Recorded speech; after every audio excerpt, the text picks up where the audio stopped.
देखिएगा, छोटे छोटे क्वेश्चन पहले आप ये कोशिश करिए कि हम छोटे छोटे क्वेश्चन जैसे 1 नंबर है 2 नंबर है उनको हम क्लियर कर लें। जैसे पहला क्वेश्चन है समांतर श्रेणी। समांतर श्रेणी के कुछ छोटे छोटे क्वेश्चन जैसे 3 कामा 1 कामा -1 कामा -3 डैश डैश डैश हमें बिल्कुल पता नहीं है, और ये पूछ रहा है कि सर्वांतर। तो पहले कुछ चीज़ समझ लीजिए। समांतर श्रेणी का मतलब चीज़ होता है कि जैसे ये क्या है 3 है और इसके बगल में क्या है कामा है, तो पहले इनके बीच का डिफरेंस देख लीजिए, मतलब इनके बीच का अंतर देख लीजिए वो सेम है या नहीं। अगर वो सेम है तो वो समांतर श्रेणी होगी, अथवा अगर वो सेम नहीं है तो समांतर श्रेणी कभी नहीं होगी। तो तो इनका जो प्रथम पद होता है उसको हम लोग ए बोलते हैं। तो ए मतलब कितना हो गया 3 हो गया। और जो आपका डी होता है उसको हम लोग क्या बोलते हैं सर्वांतर। क्या बोलते हैं सर्वांतर। तो डी बराबर होता है कि प्रथम पद, प्रथम पद कौन सा है आपको, सॉरी सर्वांतर मतलब होता है द्वितीय पद माइनस प्रथम पद। तो द्वितीय पद आपका देखिए 1 है, ये प्रथम पद ये द्वितीय पद, तो ये कितना द्वितीय पद कितना हो जाएगा 1 और माइनस का 3। अब इसमें देखिएगा ये प्लस का 1 है और माइनस का 3 है, तो 3 से 1 सब्ट्रैक्ट होगा, तो जब घटेगा तो कितना आ जाएगा माइनस का 2, क्योंकि 3 का जो माइनस है वो बड़ा है ना, इसलिए माइनस का 2 आ जाएगा। तो इसमें सर्वांतर पूछा था, तो ये आपका आंसर हो गया। दूसरा क्वेश्चन देखिएगा, छोटे छोटे क्वेश्चन आप तैयार करिएगा जल्दी से, जब ये तैयार हो जाएंगे तो लॉन्ग क्वेश्चन अपने आप आपको आने लगेंगे। तो 1 प्लस क्वेश्चन है आपका 2 tan 30 प्लस 2 tan स्क्वायर 30। तो tan 30 का जो वैल्यू होता है वो होता है 1/√3।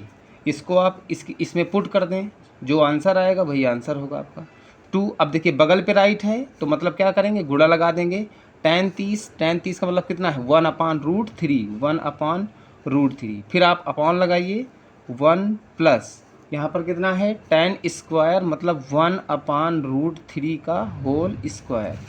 उसके बाद आप थोड़ा सी कैलकुलेशन कर लीजिए, तो आपका हो जाएगा 2, 2 एक अन्नम 2 हो गया, नीचे कितना हो गया 3 अंडर रूट में, यहाँ पर हो जाएगा आपका 1 प्लस 1 स्क्वायर मतलब 1 अंडर। अब देखिए गुणा कैसे करवाते हैं, जैसे अंडर√3 का किसी चीज़ का गुणा करवाते हैं तो उसको पहले आप 2 बार लिख दीजिए, 2 बार लिख दिया। जब आप 2 बार लिख देंगे तो इसमें क्या होता है कि ऐसे करके होगा 3 × 3 मतलब क्या है एक पेयर बनता है। जब पेयर कंप्लीट जोड़ा कंप्लीट होता है तब वो क्या करता है रूट से बाहर आ जाता है, तो कितना हो जाएगा 3। इसके अपॉन में आप 1 ले लीजिए, तो ये आपका हो जाएगा। फिर से क्वेश्चन राइट करिए 2/√3 नीचे आपका। अब देखिए ये कैसा है एक होल नंबर है और ये आपका एक फ्रैक्शनल नंबर है, तो आप क्या करेंगे पहले एलसीएम लेंगे। तो 3 एक अन्नम 3, 3 आपका क्या हो गया लासा हो गया 3। अब क्रॉस गुणा करवा दिए, 3 का गुणा 1 में करवाएंगे तो आपका हो जाएगा 3, 1 का गुणा 1 में कराएंगे तो आपका हो जाएगा 1। फिर उसके बाद आपका 2/√3 और हो जाएगा 3 1 कितना हो जाएगा 4/3। अब इसका गुणा इससे करवाएंगे, इसका गुणा इससे करवाएंगे। तो 3 2 जा कितना हो जाएगा 6 और ये आपका हो जाएगा 4√3। फिर इसको आप थोड़ा सा कट कर लीजिए, तो 2 तिहाई 6, 2 दूनी 4, तो आपको हो जाएगा 3/2√। इसको सिंपलेस्ट करना है तो सिंपलेस्ट कर सकते हैं। परिमेयकरण कैसे करवाते हैं,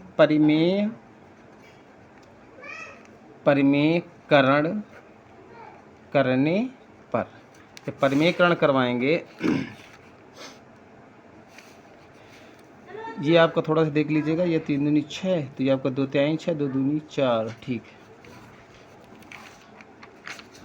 तो 3 + 2√3 इसका जब परिमेयकरण करवाएंगे तो ये आपका क्या करेंगे, जो रूट होता है ना ये हर में होता है, तो हर में रूट को नहीं रखते हैं, इसको क्या करते हैं परिमेयकरण में ऊपर नीचे गुणा करवा देते हैं।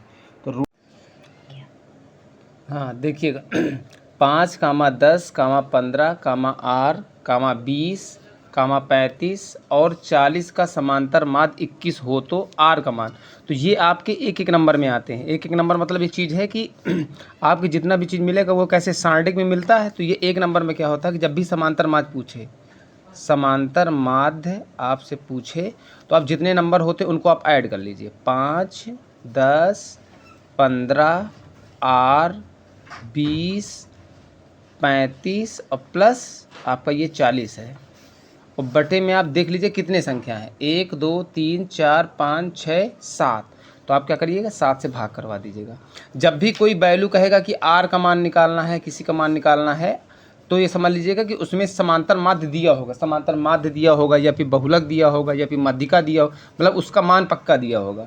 तो समांतर माध्य कितना है आपके पास 21 है। जब 21 है तो इसको आप ऐड कर ले, 10 5 15 5 30 और 30 20 50 50 50 और 35 आपका हो जाएगा 85 और 85 85 20 कितना हो गया 105 105 और 20 125 125 आपका आ गया 125 और प्लस में क्या है आर, क्योंकि आर जो है वो कभी ऐड नहीं होगा 7। आप क्या करें इसके नीचे 1 कर लें, क्रॉस गुणा करवा लें, तो 125 प्लस आर बराबर 7 का गुणा। आप देखिए 1 का गुणा इसमें कराया तो 125 प्लस आर आया, 7 का गुणा करवाएंगे तो 7 एक अन्नम 7, 7 दूनी कितना हो गया 14। अब आप घटा दीजिए तो कितना हो जाएगा 147 माइनस का 125। जब आप इसको घटाएंगे तो 7 में 5 गया 2, 4 में 2 गया 2, तो आपके पास आर कितना हो जाएगा 22 पद हो जाएगा। ठीक है, तो देखिएगा ये क्वेश्चन आपका था 1 नंबर या 2 नंबर में आता है। पहले का ग नंबर, दूसरा है आपका 22 नंबर। ठीक, अब देखिएगा छोटे छोटे क्वेश्चंस, जैसे कह दीजिए 2 घात का आते हैं, छोटे छोटे मूल वाला पूछता है। जैसे पूछा है यदि 2 घात यदि